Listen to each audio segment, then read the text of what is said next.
Okay, so can you think about what are some myths about emergent curriculum in that people think that it's a free-for-all?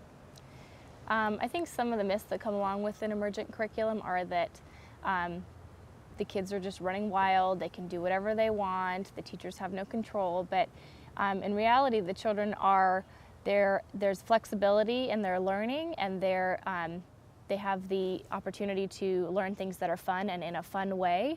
So I think they're even more focused on what they're doing because they are enjoying themselves and they're actually learning something that's interesting to them, as well as I feel like a lot of some of the things that people learn in certain curriculums that are outdated. I mean, who says we need to learn about these specific things? Why can't we learn about things that the kids are interested in, so that one day when they do grow up and use that passion that they, if they have an interest in, then they can actually expand on those topics and those interests.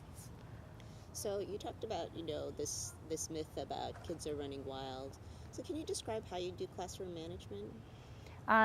Yes, the kids, I want to say when people say the kids are running wild, it may seem like they're loud, they're moving, but they're having fun, they're enjoying themselves. And how would you want to learn? Would you want to learn stuck, not moving, not able to explore and tactically touch everything and really with every sense understand what you're doing? Or would you rather be able to move and collaborate with people and make noise and talk and really just in every sense be into what you're doing? So I feel like we allow the children to do that, but they also know, when someone's speaking, they know how to be respectful listeners. They know, we talk about logical consequences. So, if they're doing something that they shouldn't be doing, there's usually a consequence within their own realm. So, if someone is, for example, playing in the sand and they're throwing sand, and we ask them, are you ready to be in the sand or not? If you're throwing the sand and throwing it in people's faces, you're not ready to be there, and so we ask you to move. But if you are using it appropriately and safely, then you're ready to be there. So we lay a lot of the consequences on the children's, on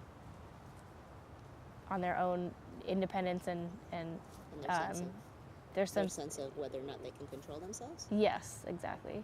Can you say that? You can just say that part. So hold on, let me.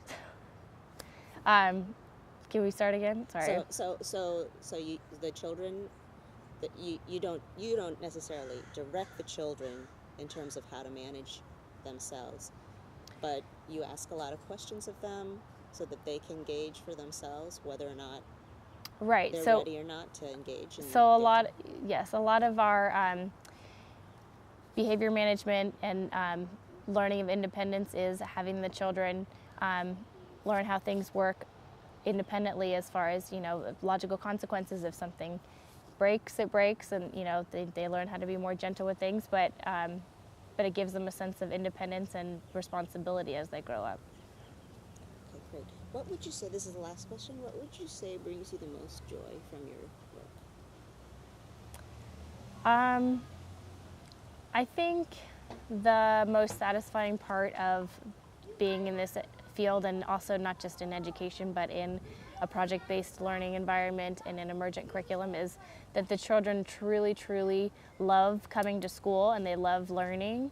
And so rather than having to force something upon someone, they were asking for it. They're craving to learn and to be educated and to learn about the world around them. And so to me, I think that's the most satisfying part and the part that I love the most. And just being with the children all day, it's an absolutely, it's an exciting time to learn because they're learning things from us, but at the same time we're learning things from them as well. So I absolutely love it.